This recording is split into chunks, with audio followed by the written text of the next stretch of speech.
am Matt Weiner, the Executive Director of the Administrative Conference of the United States. On behalf of the conference, as well as our co-sponsors, the American Bar Association, the Federalist Society, and the American Constitution Society, welcome to today's workshop. Unfortunately, the conference's distinguished chairman, Paul Verkuyl, cannot be with us today, but we're privileged to have with us, or I think we'll soon have with us, several conference members, including Caroline Fredrickson, Lee Otis, who's right in the front row here, John Cruden, Bridget Dooling, who I believe is in the audience, Jeff Lubbers, Ron Cass, who also happens to be a member of ACUS's, the Administrative Conference's Council, and I don't know if Michael Hers will be joining us, but I hope he does.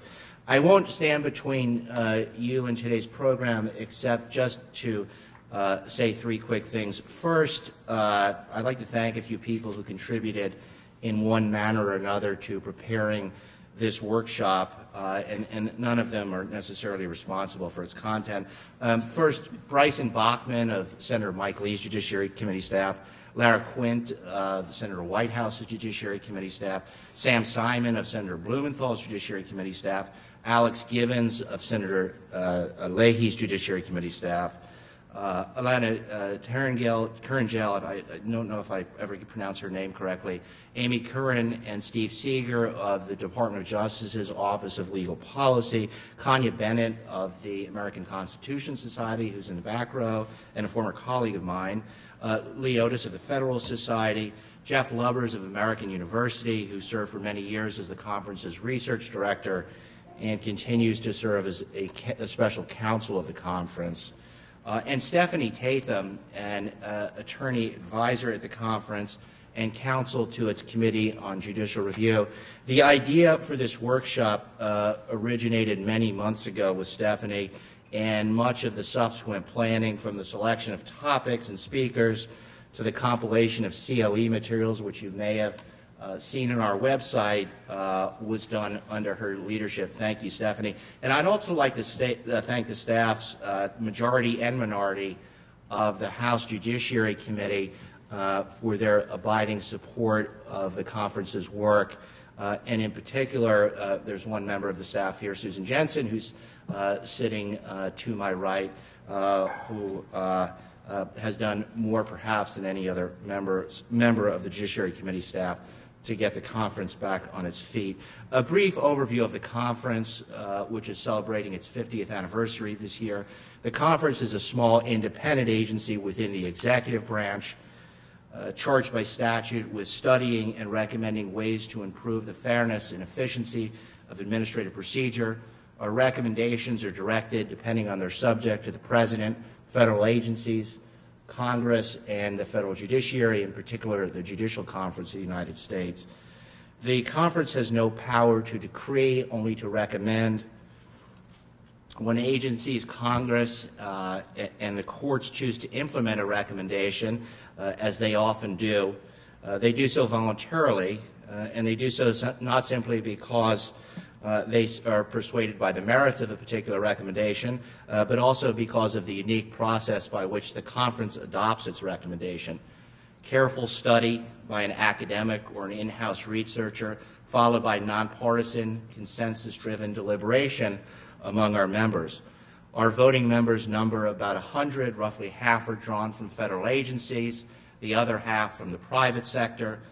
The latter members represent a diverse array of viewpoints, which enrich our work enormously. Our deliberations are also enriched by the participation of several classes of non-voting members, including senior fellows and liaisons from professional associations like the ABA, the federal judiciary, and other government agencies. None of the conference's members, except for the chairman, are compensated for their services. And that and the cost savings we often achieve for the taxpayers explain why Justice Scalia, former chairman of the conference, testified before Congress several years ago that the administrative conference is one of the government's best bargains for the buck. A number of prior conference recommendations address various subjects lying at the intersection of administrative and criminal law. They include, most notably, perhaps, a 1972 recommendation that urged the U.S. Parole Board to bring its procedures for granting, denying, and withdrawing parole in line with some basic rule of law principles that had eluded the board's work. The parole board declined to adopt that recommendation, and whereupon then Chairman Scalia took the matter to Congress, which promptly enacted most of the recommendations into law. You can find that recommendation and all of our other recommendations on the conference's website. And finally, an invitation to participate in our work. The conference purpose today is not only to facilitate the exchange of views on administrative and criminal law, which of course is itself important, but also to identify subjects for future conference studies and recommendations on that and related topics. And we hope this workshop will inspire your thinking in that regard. Stephanie Tatham, Gretchen Jacobs, our research director, and I will be very glad to receive your suggestions. And with that, let me turn the program over to Lee Otis, who is the Senior Vice President and Faculty Division Director at the Federal Society. And as I mentioned at the outset, she also happens to be a public member of the Administrative Conference. Lee?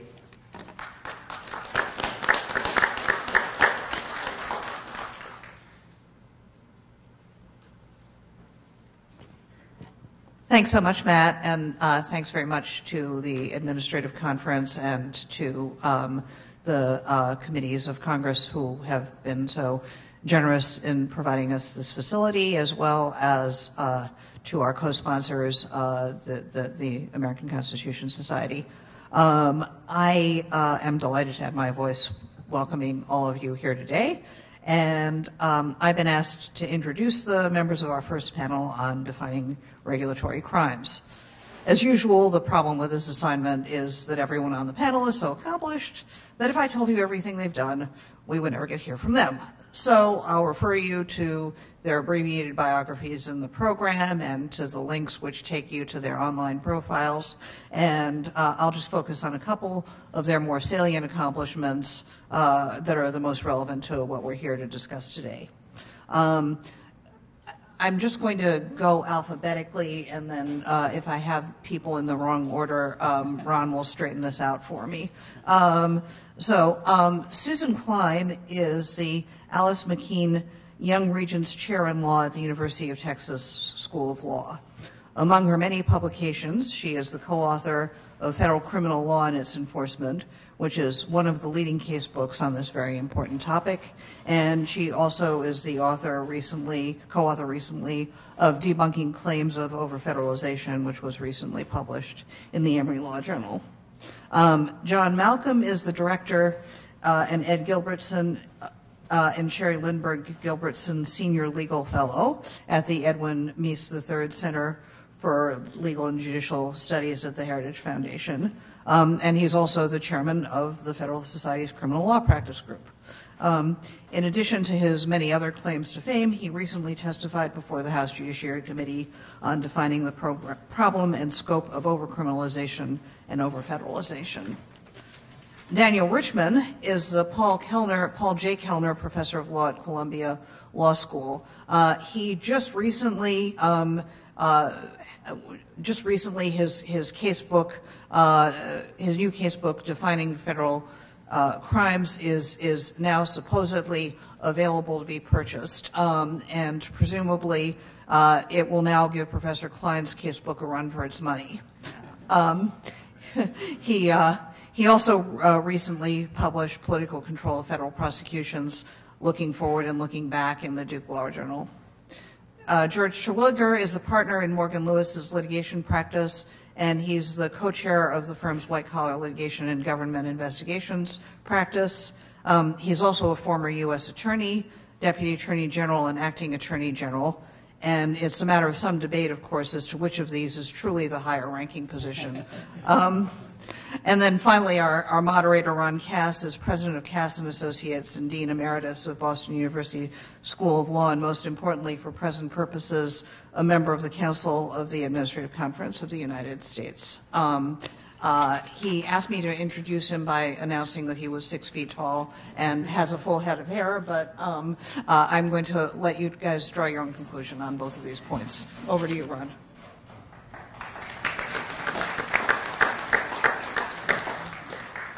Well, I actually was 6'5" and had a full head of hair when I became dean. I'm going to start with one brief anecdote which you will see is absolutely true, and it picks on the last group we're able to pick on in the world, and that's blondes. Those of us who began naming our remaining hairs are particularly fond of picking on those who haven't. There was a young blonde driving a car, pulled over by a police officer who turned out also to be a young blonde. And the police officer came up to the window and said, "I'd like to see your driver's license." The blonde driving looked perplexed, started rummaging through her purse. The police officer said, the driver's license. "What does it look like?"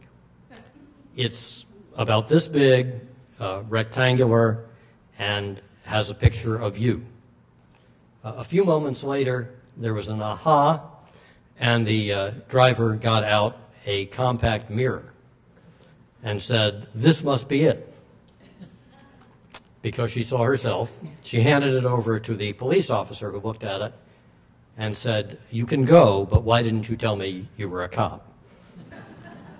So there are things that are matters of perspective.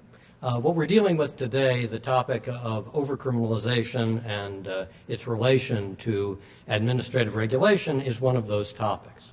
We have had in the last decade or so, we've had reports from the American Bar Association, the Federalist Society, and the Heritage Foundation all agreeing, and I just want to stress that, these groups all agreed about something, that there is a problem of overcriminalization. And the only things we have to decide today are what is overcriminalization, what is the problem, how serious it is, and what can or should be done about it. The speakers in the first panel will cover the degree of federalization of criminal law, the extent to which criminal provisions have actually proliferated, grown a whole lot, the degree to which that's due to statutory enactments as opposed to administrative regulations, the notion of deference to administrators, what role that plays in the sort of problems we have, and particularly where you have vague or overbroad criminal provisions. The notion that perhaps the problem traces to the elimination of mens rea. Those of you who remember your law school criminal law classes remember that in the old days when you had a crime like murder or robbery, there was a state of mind that went with it that was necessary to defining the crime, and at some point in the early 20th century, the Supreme Court began accepting the notion that that was no longer necessary for a body of regulatory crimes. The last issue that people will touch on is the degree to which we have to worry about discretion, not just in the enactment of regulations that have criminal enforcement possibilities, but also in the enforcement. Now, there will be a second panel that will deal specifically with enforcement issues, but this is also something that relates to exactly how we ought to think about limiting the creation of crimes as the follow-on enforcement to federal agency regulations. The order we will go on is we'll start with John Malcolm, and then Susan Klein, Dan Richmond, and batting cleanup will be George Terwilliger, and after that we will have ample time for audience Q&A. John? Thank you, Ron. I'm delighted to be here with you today. So, as the write-up for this panel stated, the relationship between criminal and administrative laws dates back to the turn of the 19th century. And that's when Congress established early federal agencies and established a regulatory framework that included both civil and criminal penalties. However, as is the case with federal criminal statutes, regulatory offenses that purport to flesh out or refine the details of a statute, they have proliferated to the point where literally nobody knows how many criminal regulations exist today. While this in and of itself is a problem for reasons that I will elaborate, another problem is that oftentimes regulators end up expanding the scope of those statutes through implementing regulations in ways that Congress most likely never envisioned. And that creates risks for an unwary and unsuspecting public. Now, I want to be clear about something. I do not want my remarks today to be interpreted as an anti-regulation speech. I may have my opinions about whether or not our society is overregulated. However, there is a big difference between regulations that carry civil or administrative penalties and regulations that carry criminal penalties for violations. And it's only this last type of regulation that I would like to address today. There is a unique stigma that comes with being branded a criminal. Not only can you lose your liberty and certain civil rights, but you lose your reputation, an intangible yet invaluable commodity that is precious to both individuals and entities alike, and then once damaged can be nearly impossible to repair. Therefore, in order to preserve the moral authority of our legal system and engender respect for the rule of law, it is especially important that we be incredibly careful before enacting laws or promulgate regulations that can result in that moniker being attached to someone unfairly. Now, one of the underpinnings of our Declaration of Independence and our Constitution is that the government's legitimacy and moral authority to exercise power over us is premised on being based on the consent of the governed. This theory of government was highly influenced by English philosopher John Locke, who in 1690 wrote the following: "The power of the legislative, being derived from the people by a positive, voluntary grant and institution, the legislative can have no power to transfer their authority of making laws and place it in other hands." Now, no less an authority than Chief Justice John Marshall, however, distinguished pretty early on between promulgating rules that dealt with important subjects, which was deemed to be an exclusively legislative function, and delegating authority to others to, quote, "to fill up the details." And the Supreme Court has held that Congress can indeed delegate to executive branch agencies the ability to fill up the details, so long as Congress provides an intelligible principle in the underlying statute to guide those agencies and to which they must conform. This is called, of course, the Non-Delegation Doctrine. The fact is, though, that Congress often passes broad and open-ended statutes, the results of compromise or to avoid making difficult political choices that might prove at some point to be politically unpopular. And these statutes delegate immense power to regulators. With two notable exceptions in 1935, the Supreme Court has upheld virtually every delegation to a regulatory agency, even in cases in which congressional guidance was virtually non-existent or at best nebulous. The reality is that today, unelected officials in a myriad of federal agencies promulgate regulations that carry criminal penalties. So many, in fact, that, as I said, nobody really knows how many there are, although it's been conservatively estimated that that number exceeds 300,000. Now, although I don't want to focus on this one thing today, I would like to point out that the mere existence of criminal regulations dramatically alters the relationship between the regulating agency and regulated entities. All an agency has to do is suggest that a regulated person or entity might be subject to prosecution or criminal penalties for failure to follow an agency directive, and it is highly likely that regulated party is going to quickly fall in line without questioning the authority of that agency to act.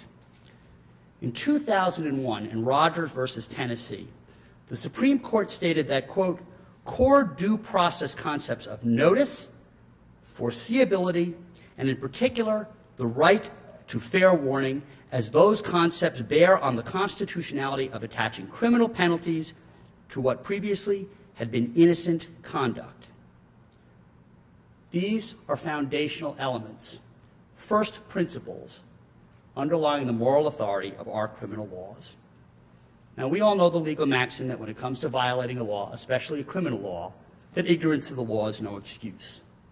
But anybody who looks today at the rows of library shelves that are taken up by an ever-expanding code of federal regulations knows that not only is this not true, it's in fact a cruel joke. Although some heavily regulated entities no doubt receive notice about what is and what is not illegal, and they're constantly reminded of that, that is not the case for many other entities and individuals who may wind up totally unwittingly committing acts that constitute crimes. This risk is exacerbated by the fact that many of these criminal prohibitions lack, as Ron just said, an adequate or in some cases any mens rea requirement or a guilty mind requirement. Moreover, many of these, in fact most of these prohibitions, are not malum in se offenses, which are inherently morally blameworthy. Rather, they are malum prohibitum offenses, which are not inherently blameworthy, and which would not necessarily raise red flags in the eyes of an average citizen who is not familiar with the contents of the CFR or who wouldn't understand the highly technical language or obscure subject matter of many regulations. For many people and small entities that cannot afford high-priced lawyers, these laws are largely inaccessible and incomprehensible. Now, I would posit that we have a serious problem when reasonable, intelligent individuals and entities are branded as criminals for violating a regulation that they had no intent to violate, never even knew existed, and may not have understood applied to their conduct, even if they knew of that regulation's existence. Regulatory bodies with guns and badges and little sense of perspective can take an unduly broad view of their own authority to enforce criminal regulations. For instance, next term, the U.S. Supreme Court is going to hear oral arguments in Yates versus United States, an appeal by an individual who was convicted of violating the anti-shredding provisions of Sarbanes-Oxley, which was enacted in the aftermath of the now infamous massive document shredding parties that took place at Enron. That law makes it a crime to destroy any document, record, or tangible object meant to impede a federal investigation. And what did John Yates destroy that led to his prosecution? Wait for it. 3 undersized fish. Now, it's true. Fish are tangible objects.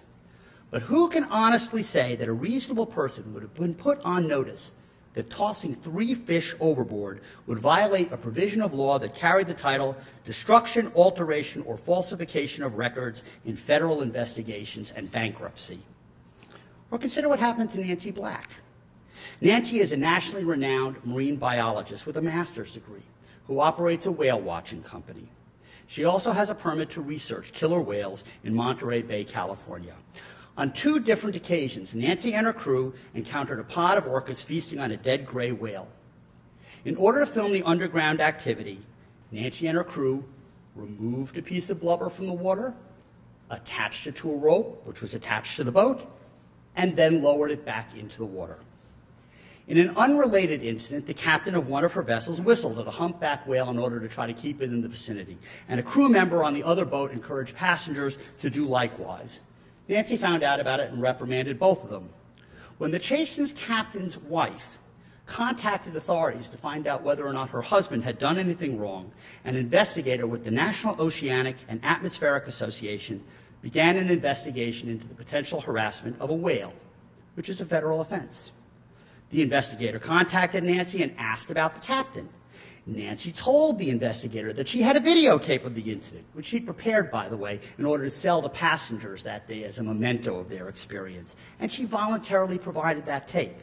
However, she didn't tell the investigator that the tape had been edited in order to cut out extraneous material.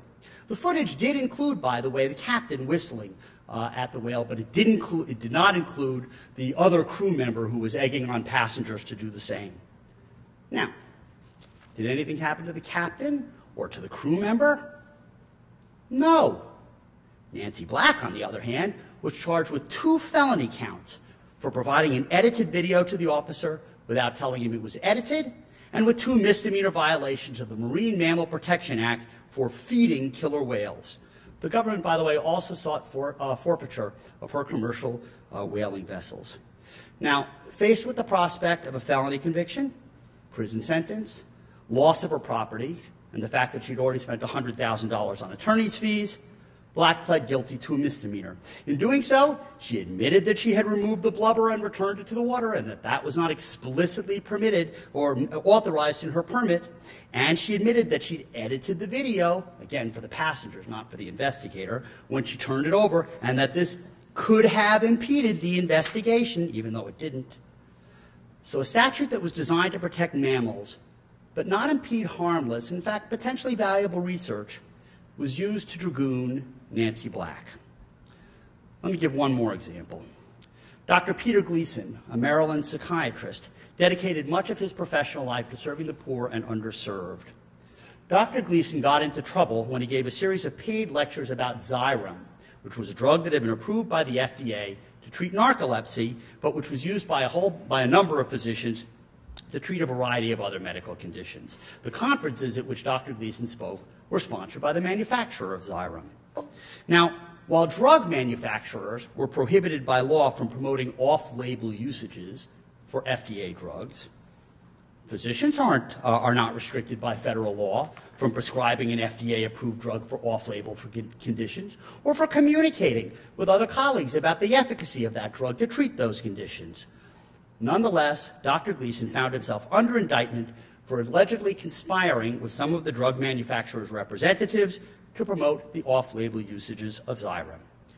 The federal government also seized all of Dr. Gleason's assets, claiming that they were ill-gotten gains that were traceable to the so-called criminal conspiracy. Although he believed he had done nothing wrong, in order to avoid the possibility of a felony conviction and losing his life savings, Dr. Gleason pled guilty to a misdemeanor, and he was sentenced to 1 year's probation and a $25 fine. One of his co-defendants, however, decided to fight, and he persuaded the trial court and the Second Circuit Court of Appeals that the First Amendment protects the rights of physicians and manufacturers to convey truthful, factual information about the beneficial uses, even off-label usages, of drugs. Vindication for Dr. Gleason? Perhaps, but it came too late. Following his guilty plea, state medical authorities had suspended Dr. Gleason's license, making it extremely difficult for him to practice psychiatry in any state. Gleason became increasingly despondent, and he hung himself. Now, how should we address this problem? Ideally, courts would do one of three things to rein in criminal regulations. First, they could accord less deference, this is referred to as Chevron deference, to an agency's own interpretations of criminal regulations than they do to an agency's interpretations of non-criminal regulations. Second, courts could more rigorously apply. Okay, I'll be done in just a couple seconds. Second, courts could more rigorously apply the rule of lenity and give defendants the benefit of the doubt with respect to any ambiguity in a criminal regulation. And third, they could more strictly apply the non-delegation doctrine to make sure that the agency received narrow and concise guidance from Congress. Are courts likely to do this? Don't hold your breath. There are, however, some things that Congress can do, and let me mention these very quickly. First, Congress can require regulatory agencies to identify all regulations that fall under their purview that carry potential criminal penalties and to make that list available to the public for free in one easily accessible location. Second, Congress can and should pass a default mens rea provision that would apply to crimes in which no mens rea has been provided. In other words, if there's an element of a criminal statute or regulation that is missing a mens rea element, a default standard would be inserted with respect to that element. Third, Congress should review and ratify, or not, as it sees fit, regulations that carry criminal penalties. Very simply, if a matter is serious enough to brand someone a criminal and potentially send them to prison, it is serious enough to be considered by those whom we elect to represent us. And finally, Congress should consider passing a mistake of law defense in which someone accused of committing a regulatory offense carrying a criminal penalty could present an affirmative defense requiring him to establish that not only did he not understand that his conduct constituted a criminal violation, but that a reasonable person in his position wouldn't have understood that either. Such reforms would go a long way towards ameliorating the problem of knowing and unknowing individuals and entities violating obscure regulations and getting branded as criminals in the process. Whenever that happens, the public's respect for the fairness and integrity of our criminal justice system is diminished. And that is something that should concern all of us. Thank you.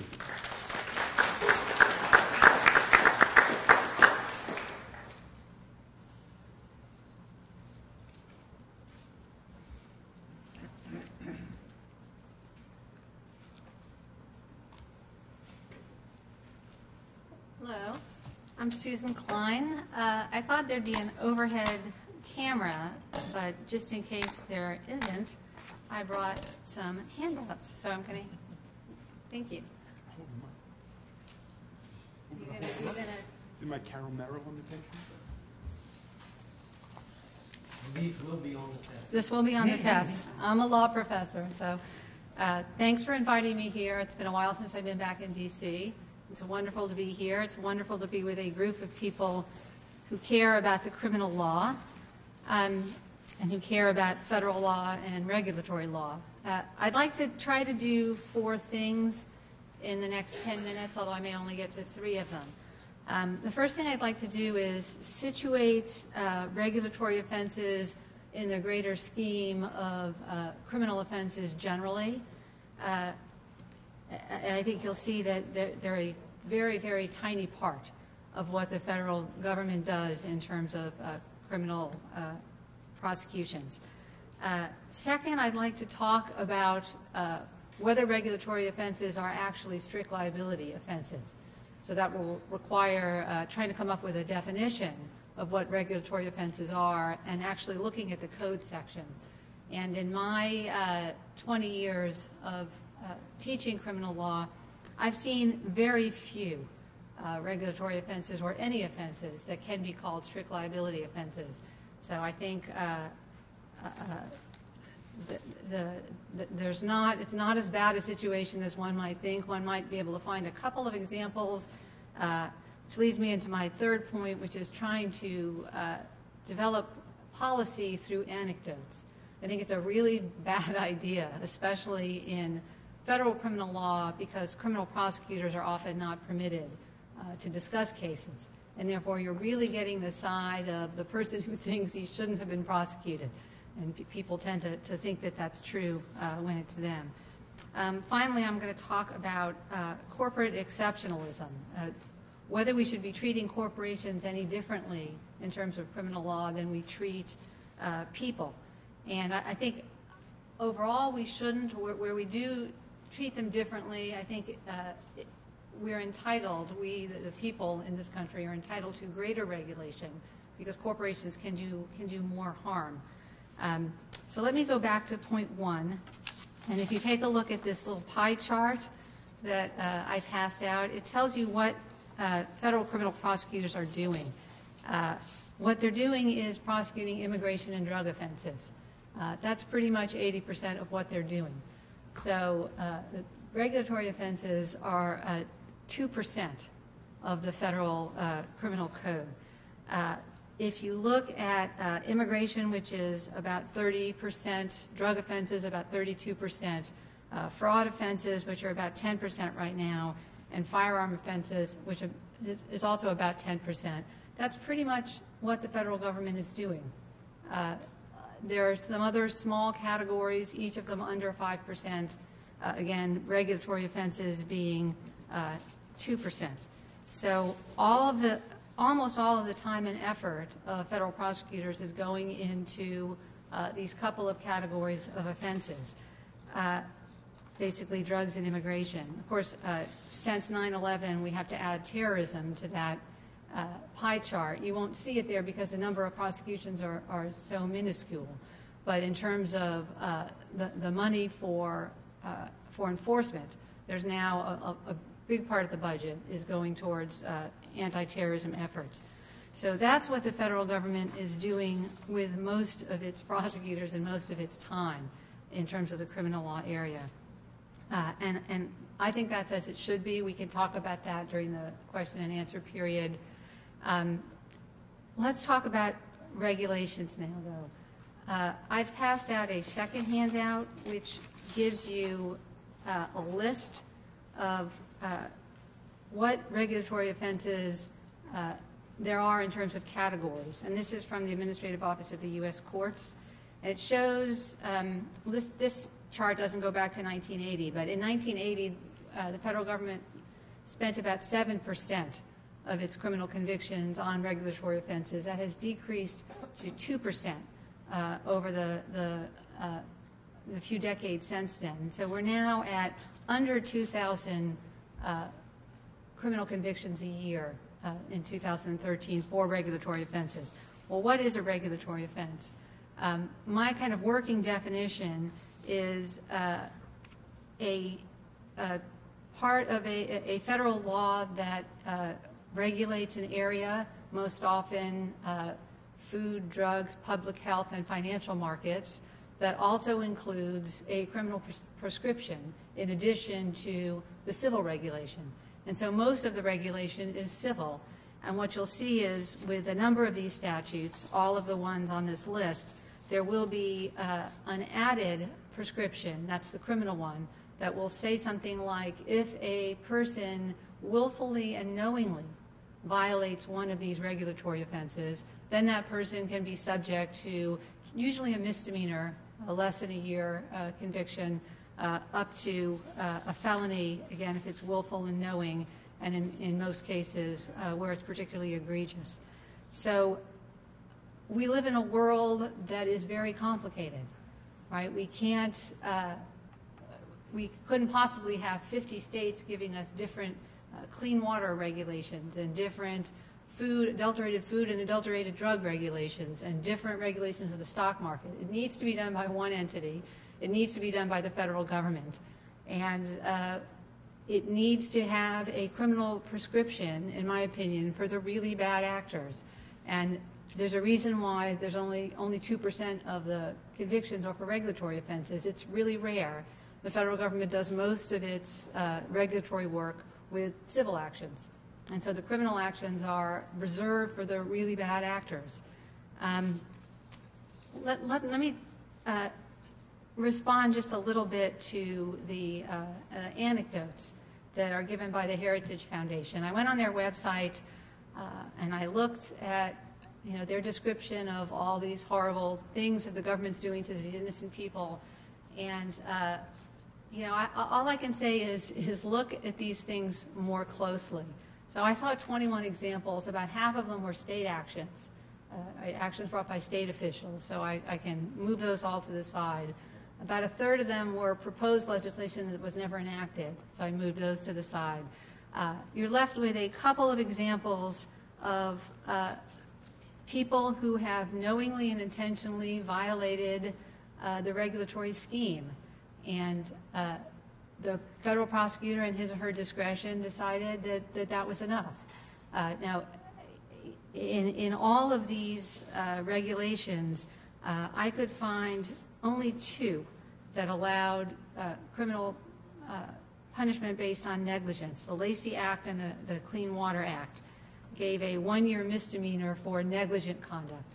And I could find one true strict liability crime. There's one section of the Food and Drug and Cosmetic Act that allows a corporate criminal liability based on merely sending out food filled with rat droppings without the government's proof that the corporate official who sent out the food with rat droppings knew that the rat droppings existed.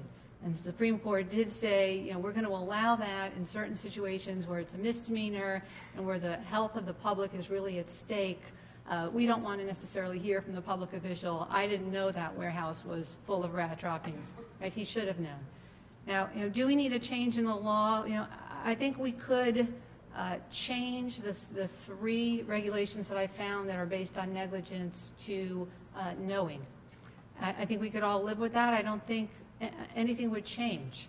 I think that the people who were prosecuted did know. Look more closely at their plea agreements and at the cases, and you'll see these were bad actors who needed punishment, who I think would have been punished even under a knowing standard. I also think you need to take a look at the bigger picture. Finding 2 or 3 examples of people who claim they were prosecuted for misdemeanors and they got 0 jail time, all of them, by the way, and who say, isn't this a horrible federal government? You know, I think we need to be looking at regulations of the financial markets. And here, you know, no one's claiming that the few people who we have prosecuted, say for Enron or for mortgage-backed securities that are worthless, no one is claiming that those people don't have mens rea. And there's where I think we really need to focus our federal enforcement and prosecution resources. And you know, that's where I see the department going. And that's why you see, you know, a couple thousand mail fraud and obstruction cases, but you see almost no, you know, you can count on the Heritage website the few number of prosecutions for regulatory offenses against people. Do I have time to talk about corporations?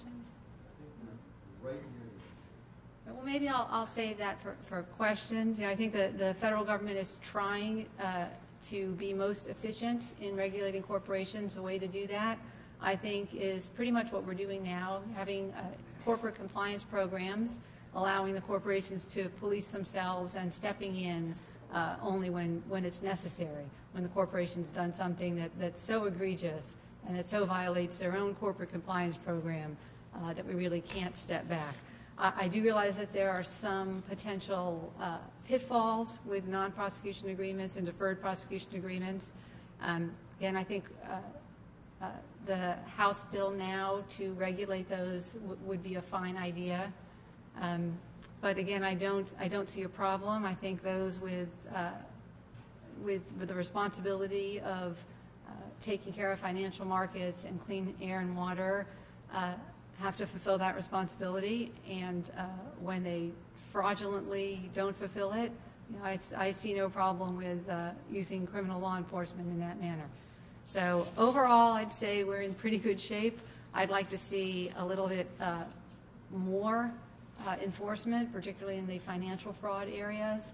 And that's it. Thanks very much.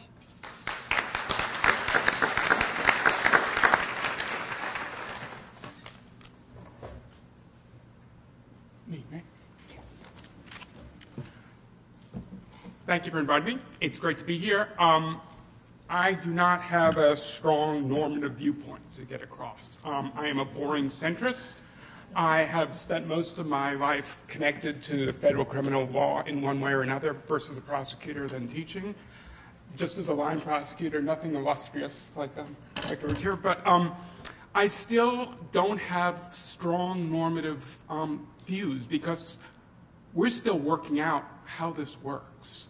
And just to remind you, I spend my time in some groups who make me think that capital formation in the United States is doomed because of, you know, overzealous prosecutors chomping at the bit. Other groups are sure that prosecutors are asleep at the switch and that, you know, all these titans of industry should be let off in chains. I don't really go on either side of those. But just sort of to remind you where we are on this, just think of the animals we have. You know, trying to define what's a regulatory crime, tough. You know, if you ask the Germans, they have really good ideas of what is criminal and what is not. We don't. Not just us. Flip through Blackstone. You'll see what was criminalized back in the 18th century. The United States has never had a firm line between what is civil and what's criminal. I'm not saying that's right or wrong. That's us. And if you don't like it, you should move to Germany. Next, where are these crimes coming from? Some regulatory crimes are written right into the statute. Clean Water Act, right in the statute. Congress writes them. Some are the product of regulatory definition. These are strange. There is no question that the idea of Congress delegating to regulatory agencies the power to promulgate regulations and then saying, and by the way, willful violation of these regulations that you will promulgate are crimes. There are arguments to make that these should be reviewed on something other than the straightforward delegation doctrine, this intelligent principle that we use, that everyone always passes. The Supreme Court has not accepted that. There's room for work there. Happy hunting. It's been tried for a long time. And part of the problem, I think, is this isn't the strangest animal in the book. When you think of executive agencies get to basically define elements of crimes, that's what the Controlled Substance Act is. That's what IEPA is.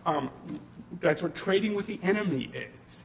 There are all kinds of statutes. That's where essentially the executive is defining what's a foreign terrorist organization. These are elements of crimes. Now, again, I'm not selling anything here. If you don't like this world, there are plenty of theorists who will support you in it. But it is the world we live in, and it's not one that's just about odd regulatory agencies promulgating interesting statutes that offend corporations. This isn't even the end of it. If you look at the Analog Substance Act, my absolute favorite, that's where it's not that you're trafficking in a controlled substance. You're trafficking in something that's substantially similar to a controlled substance, with definition of controlled substance coming from the executive. Again, I am not selling anything. This is an interesting statute. If you think that it's odd for Congress to delegate criminal lawmaking power to federal regulatory agencies, what about it delegating lawmaking power to the states? It does that. That's what the Assimilative Crime Act is. It does it to foreign countries. That's what the Mann Act is. If you basically are violating foreign laws in regard to sexual offenses, that will be prosecuted under the Mann Act. And yes, there are interesting cases. Now, all of this comes back to, well, shouldn't Congress take the leading hand, as Justice Scalia would say, in defining crimes? Sure, neat idea. It would make for an interesting world. I'm not sure it would make for a better world. If you flip through Title 18 and see Congress's handiwork, I don't think you'll be spectacularly impressed. And I'm sorry, it's my hosts. I respect you all very much. But Title 18 isn't much better. As a matter of fact, it's arguably quite substantially worse in many respects than administrative crimes are. Again, and if you took away administrative crimes, there is an argument to be made, and I actually would make it, that in the absence of the kind of specificity you get in regulations that administrative agencies are promulgating to fill out the field of what is a crime, Congress would basically make everything obstruction of federal processes. Basically generic obstruction of justice statutes, generic false statement statutes, easy to write, large amounts of prosecutorial discretion, not administrative crimes. Do you want to live in that world? I'm not quite sure. Once you do the math in the way the government works, I think there's a very good argument to be made for letting administrative agencies specify what's going on. And then if they don't specify, you'll have more statutes like the Sarbanes-Oxley obstruction of justice. I actually don't think it's weird to call fish tangible. I eat them. I see them. Not weird for an obstruction of justice provision. Yes, it was in Sarbanes-Oxley. Many things were in Sarbanes-Oxley. The fact that it has this interesting, and yes, there may even be 5 justices who say that fish are intangible. I don't know. I doubt it. I don't do some predictions, though. And if they do, it won't be the weirdest decision they've gotten in federal criminal law. So let's move on, because once you sort of think through what the problem with the delegation is, you start losing me, because this becomes more a problem of sort of not what the statutes look like or where the norms are coming from, because they're coming from all kinds of places, and in many cases, better places than Congress. I think the real problem becomes in the mix between civil regulation and criminal regulation that we have in the United States. And I don't want to crunch too much on the next panel, but just remind you, this is a very strange world that you all have helped create and live in, one in which federal prosecutors really have the freedom to range all around, either on the basis of agency referrals or not on the basis of agency referrals. Informal referrals, picking up the phone call, saying something to a prosecutor. That could be the basis for a federal investigation. Federal prosecutors are very much untrammeled in what they can do. Regulatory agencies are highly regulated. And this is strange, and it can lead to a world of selective prosecution. This is what Brian Cass and I were talking about on the way up. There's a culture clash between administrative law types and criminal law types. Administrative law types have this thing about the rule of law. We in the prosecutorial area have gotten over that. I'm not proud. The federal enforcement system is about selective prosecution. Every drug case you see is a product of a selection of a drug case. Every immigration case you see was a selection out, and some of this is done at the individual level, some of it's at the programmatic level. It varies. Every gun case is a matter of federal prosecutorial discretion. And yes, this is strange, and the answer is either to have fewer federal crimes or more federal prosecutors and agents. Take your pick. There's no right answer here. But don't think that you live in this special world where prosecutorial discretion is really a threat in the way it isn't elsewhere. It's just as much. Every single dime bag of heroin sold on the street is a federal crime, just to remind you. Very few of them will go federal. Some will. Those people will be surprised and upset. They will have no recourse. This is the world we have created. So, just to remind you, what do we do in the regulatory area? I think, and this is where I do think there's sort of a disconnect between two of the heritage principles. One is this concern, which John was right. You know, he doesn't want to move it into the wrong panel, but concern about overregulation. And you also have a concern about overcriminalization.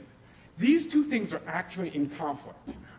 You have, to some extent, to various degrees across various spaces, hampered regulatory activity.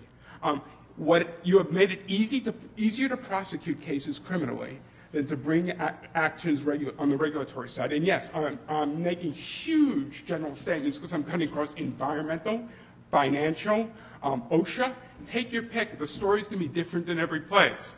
But you generally are seeing reaching out to federal prosecutors on the part of agencies who are strapped hard for resources, who are regularly have the phone slammed down on them by the people who supposedly live in fear of them.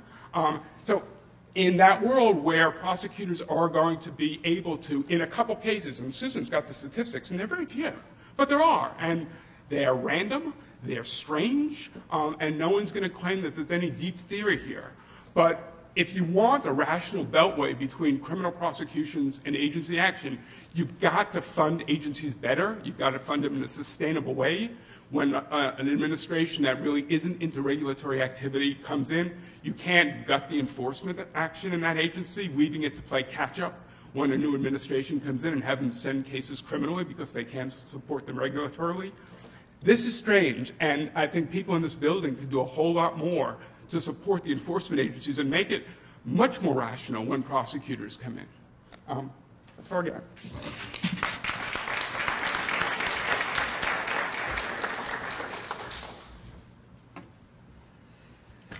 Well, thank you all for being here, and thank you to the Administrative Conference for the invitation to join this very distinguished group, and thank the sponsors, the ABA, the Federalist Society, and the ACS for putting this on.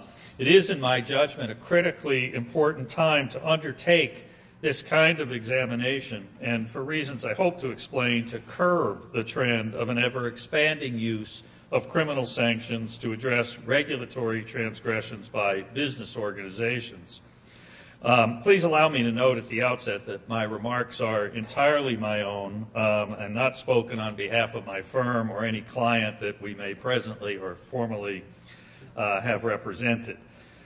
A number of recent criminal enforcement actions against large companies and financial institutions, several loudly touted by the government as carrying record-setting penalties, have been big news on the pages of the Wall Street Journal, the New York Times, and other business publications of record. The Department of Justice and other regulatory enforcement agencies have extracted penalties in the billions of dollars in these and similar cases, providing for gaudy statistics and impressive headlines. But if we pull back the curtain of public relations superficiality surrounding these matters, I think a less than desirable picture emerges. Should we not ask, for example, what is the purpose, the objective, served by these criminal enforcement initiatives and the so-called record penalties they carry? Do they, for example, deter similar corporate conduct? That is unlikely, since these are not violations by criminal enterprises, but rather conduct by legitimate entities engaged in legitimate business activities that spend millions annually seeking to achieve compliance with legal standards. A better case can be made, in my judgment, that these results are extracted at the instigation of government officials responding to political pressure. For example, by seeking to quell the claims of a few that some banks are too big to jail, or looking to excite a political base that believes corporations are all evil purveyors of inherently unsafe products. Whatever the motive, it is objectively apparent that the federal government is employing very aggressive tactics and untested legal theories to stretch criminal penalties to cover conduct that is not in the nature of that which traditionally defines a crime, that is, conduct where the intention to do wrong is provable. Rather, the offenses here are grounded in conduct that is subject to the vast ream of federal regulatory standards that dictate and control business conduct in our highly regulated commercial economy. Before going to these examples, let me put my comments in context, though. Raising concerns over the increasing reliance on criminal law to punish regulatory offenses does not mean favoring leniency for real fraudsters, criminal organization, and downright cheats. The use of criminal enforcement has a place in protecting the means and instrumentalities of commerce and the integrity of markets that are essential to a flourishing economy. Those that would intentionally abuse the mechanisms of the economic system and do intentional harm to market integrity deserve criminal sanction. But regulating otherwise legitimate activity through the overuse of criminal prosecution is not a natural corollary to the principled use of criminal enforcement authority. Where in the use of their broad discretion, enforcement officials draw bright lines in vaguely defined regulatory standards, another very dangerous line is crossed. The prosecutor becomes judge, jury, and executioner all in one, because as a practical matter, no corporate defendant can run the collateral risks that accompany a move to contest such theories of criminal liability in a court reviewing evidence and applying the law.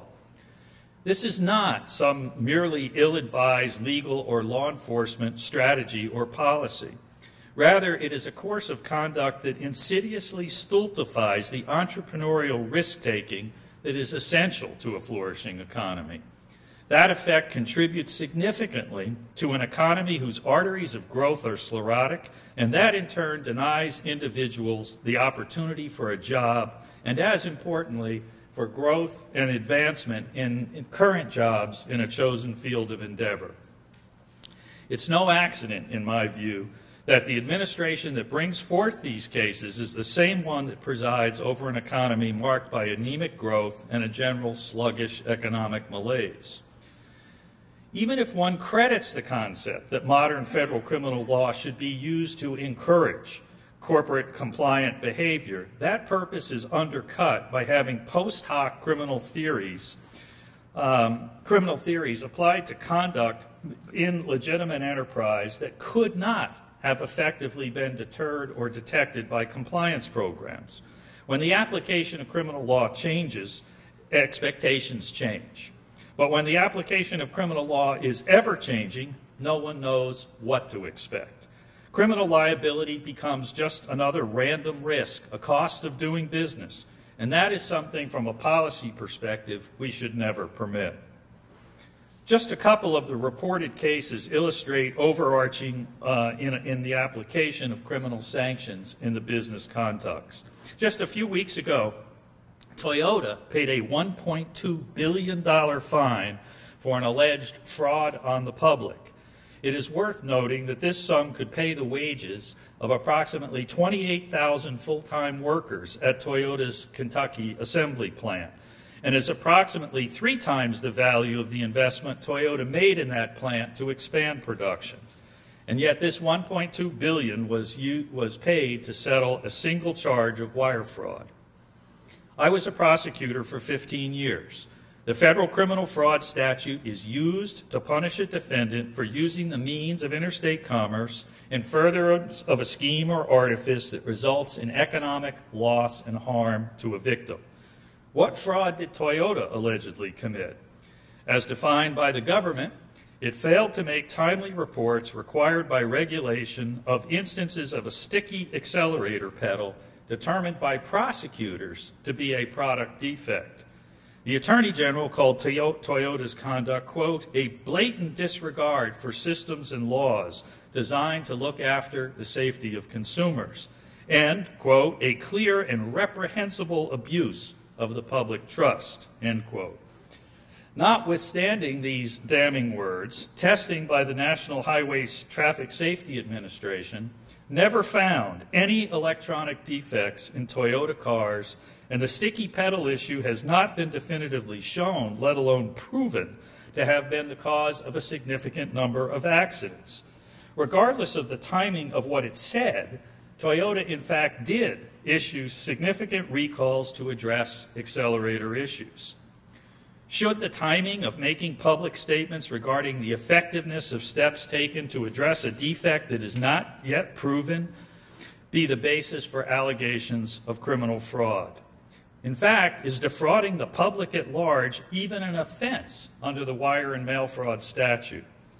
The Department of Justice is applying criminal law in a way that establishes unprecedented parameters for what is a crime.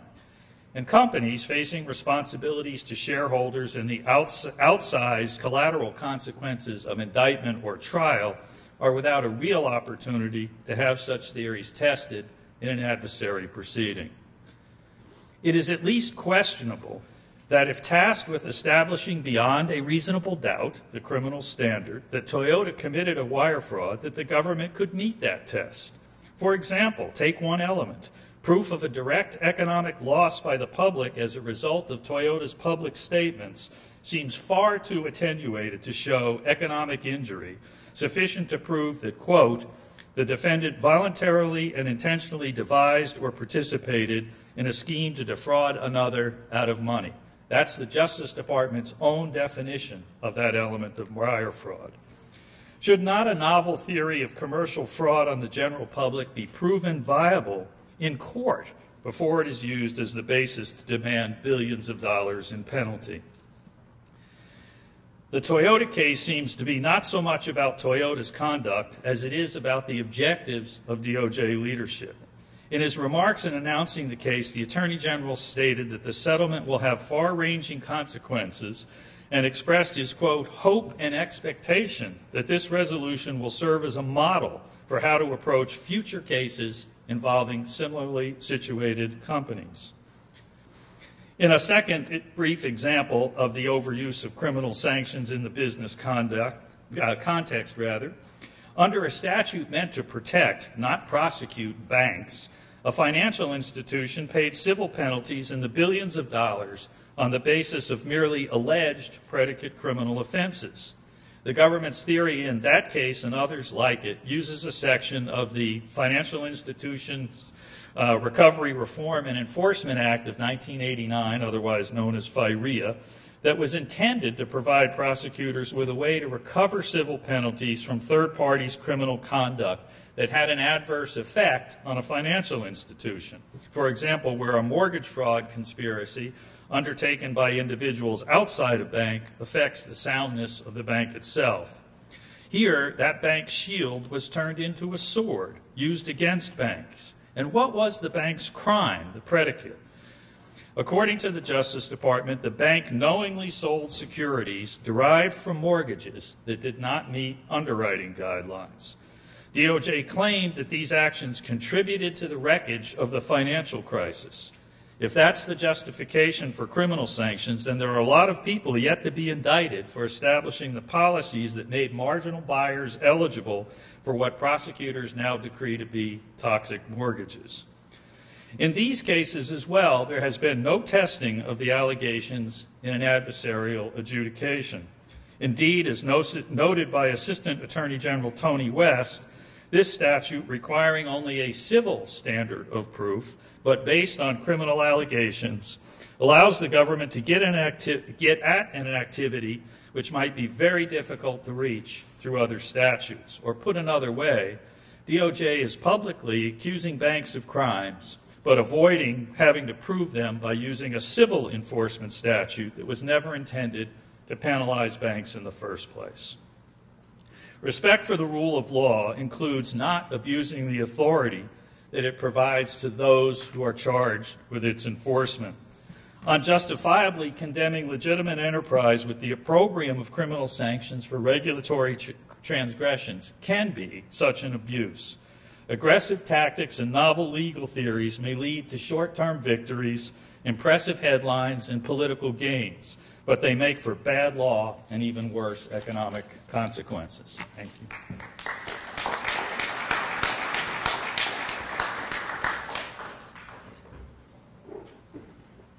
We're going to take just a couple of minutes if any panel member wants to comment on other things that have been said before we go to audience questions. John? I don't know if this is on or off. Yes, it is. Briefly responding to Daniel, I would say, and I was a prosecutor myself for 10 years, that agencies reaching out to prosecutors has far more to do with the fact that they now have guns, badges, and criminal authority than it does any lack of resources by the agencies. And with respect to Susan, I assume that the site that she was visiting on Heritage's website to find these stories was the USA versus You site that's there. I would, however, to those who are interested, also point them on Heritage's website to the Without Intent report that we did a few years ago with the National Association of Criminal Defense Lawyers, and our recently re-released book, One Nation Under Arrest, which contains many, many examples of people subject to abusive prosecutions. And I would also just say, finally, that it's not that we're, anybody up here is in favor of dirty air and dirty water. I mean, look, there are, for people who pollute, administrative and civil remedies, and if there is a knowing and willful pollution of our streams and airways, then by all means go for a criminal prosecution. But if you think that only entities are being prosecuted and you think that only willful conduct is being prosecuted under these statutes, then I would also urge you to return to Heritage's website and see the video of Lawrence Lewis when he describes what happened to him when he was prosecuted under the Clean Air Act. Anyone else on the panel want to go? Maybe I just want to jump in and say one thing about George's point. I think you're right. There should be more testing of government theories.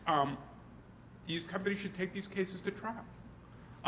I think that what we need to do more of is tamp down the automatic imposition of collateral sanctions, and companies which firms have all sorts of rights that we appreciate and celebrate. They are very interesting animals that have done a lot of good in the United States. They are also capable of doing criminal activity with very disaggregated responsibility. We should be prosecuting them, and we should ensure, and I'd like to think there's some progress on this, but it's been slow. It shouldn't be automatic death, but it should be severe wounding if it's a crime. What we need is companies that are ready to take these cases to trial. I actually think the reason why these settlements look so weird is because they've negotiated.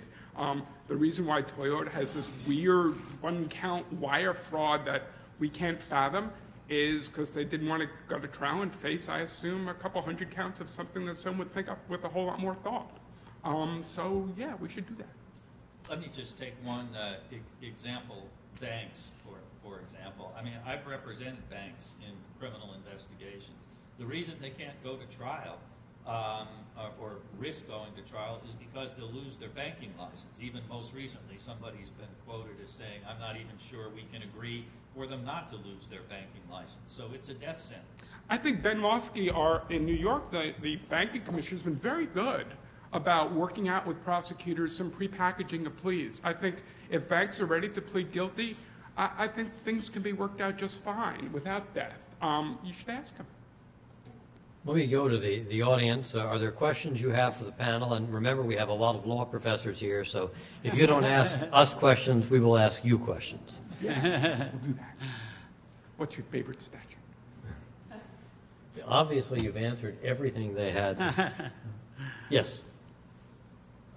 And if you'd stand up and state your name. My name is Thomas Welch. I was Senior International Policy Analyst at FDA. I'm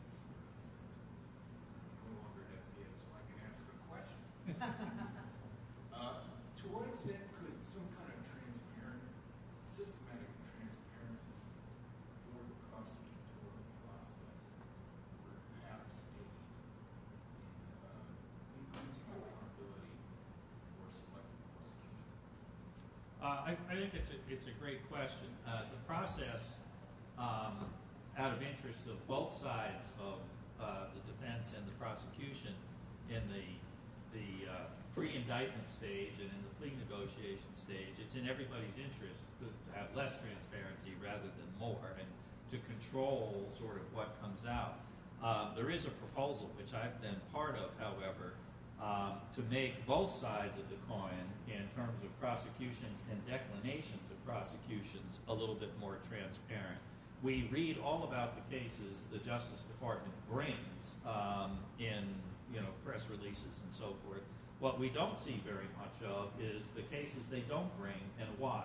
And that would at least be a step in the direction that you're talking about if there were more transparency to that part of the process. Although I should say that the likelihood of that is going to be similar to the likelihood of my getting to 6'5". Yeah, I was about to say, that's a great idea. Just as when I worked for Rudy Giuliani, if it was federal day, once a week, we would go into a police station and take whatever arrests they made off the street. Congratulations, you're in federal jurisdiction. There was no notice, there was no process.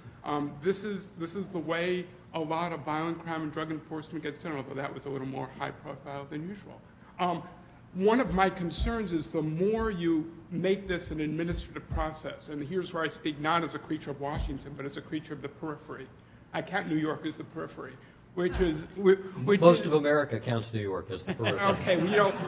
Okay, centralization generally, I have found, leads to a lack of zeal with the center generally. This isn't a Republican or Democratic thing at all. It's a bureaucratization thing. That the more you have a centralized oversight or even centralized reporting mechanism, which invariably an administrative process of the sort you're talking about means, it will really hamper zealous enforcement. And maybe that's a good thing, maybe it's a bad thing. You'll all have your views. But centralization should be taken as the equivalent of tamping down enforcement. One of the things that happens in the design of regulation, and whether this is true whether it's criminal or civil, is there's a trade-off between the magnitude of the penalty and the likelihood that you'll capture the entire universe of violations. And I know, Linda, you had a number of statistics on the frequency of enforcement. Is there any sense that you have that part of the problem that we're dealing with here in terms of selectivity is a problem because the enforcement is so episodic and probably by the nature of things has to be? I'm not sure if that question is directed at just enforcement of regulatory offenses or in general. There is a huge amount of prosecutorial discretion. I was a prosecutor for 4 years. I know most of the panel members have been prosecutors longer. And then let that be a warning to you out there if you ask the wrong question. We have a lot of prosecutors up here. I don't think there's much you can do about it. The worst cases rise to the top because they're the worst cases. They're the ones that grab the attention of the regulators. They're the cases that grab the attention of the prosecutors. No one wants to be the prosecutor punishing some poor, guy who works at a nursing home who's dumping all the crap literally from the nursing home into the Potomac. Right? You don't want to be that guy. You want to be the guy who's, prosecuting. Toyota. Right, right. And so the cases rise that way, and there's no formal mechanism for getting the right cases. It is formal. It is a pal picking up the phone and calling you, or a task force, or that's how things work their way up. Maybe there's a better system for that. I'm not sure what it would be. And the system that we do have doesn't make me nervous because the players, the prosecutors have no reason to be bringing anything but the most egregious cases. Ron, can I comment? Yeah. Yes, you can. A couple aspects. Thank you. On the statistical piece of that, I very much appreciate Susan bringing those statistics to this discussion. And of course, they have value. But there is another aspect of that. The Justice Department, first of all, is notoriously bad at keeping statistics about what it does, and I say that having run the place for a while, being responsible as well as frustrated by that. But we also need to realize that the weapons in the prosecutor's arsenal to deal with regulatory transgressions as crimes goes well beyond anything that Congress has prescribed in a statute. If you take just the basic array of statutes of general criminal application, 18 U.S.C. 1001, false statements on a matter within the jurisdiction of a federal agency, 18 U.S.C. 371B, conspiracy to defraud the United States by impeding or impairing the functions of a federal agency. 18 U.S.C. 1341, 1343, the wire and mail fraud statute. All of these can become weapons that a prosecutor can use in the regulatory context. And to give you an example, there is a case that's one of my favorites, which fortunately the 11th Circuit reversed the conviction of two men who were administrators at a hospital who consulted experts about how to fill out a Medicare cost report, got conflicting advice, made a decision, and then were indicted for the decision that they made. And what the court said in reversing that conviction is they can't possibly have formed the intent to make a false statement to the federal government because, in fact, they consulted experts, they got conflicting advice, they made the best judgment that they could, and the prosecutors were coming along after the fact and deciding how to define the regulation. It seems to me that that fact pattern captures almost everything that's awful about the process. And those aren't just anecdotes, I would note with all respect, Susan. Those are people's lives. Yeah, I think that's a good example of the best and the worst kind of coming together. I mean, you note that conviction was reversed because there was not fraud proven. And, you know, this is the fact that you can, you know, in the 2,000 mail fraud prosecutions, you can find 5 that you think might be questionable, and then you can find 1 that looks really questionable, and it turns out that one was reversed by the court.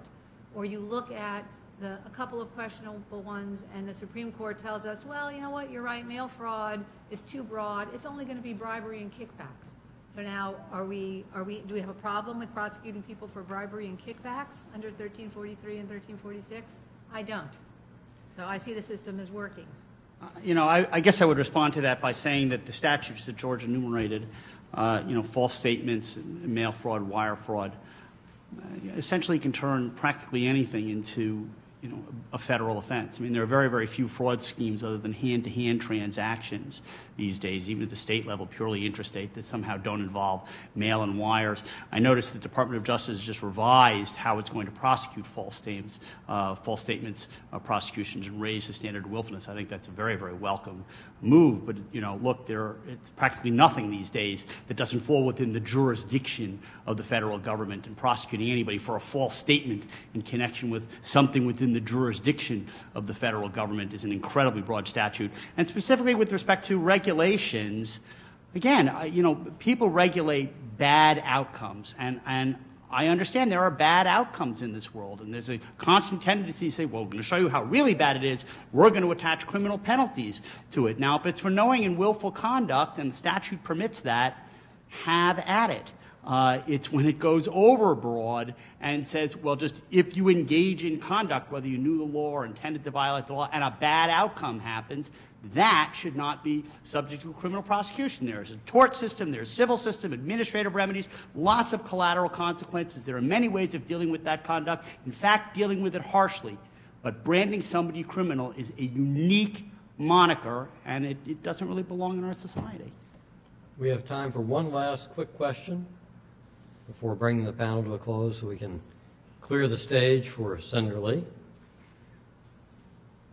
Obviously, you've heard everything you need. I have to say, as someone with an administrative law casebook, I favor the recommendation that we bring back the non-delegation doctrine, because I'd like some more modern cases to teach than the ones from the 1930s. Join me, please, in thanking the panel.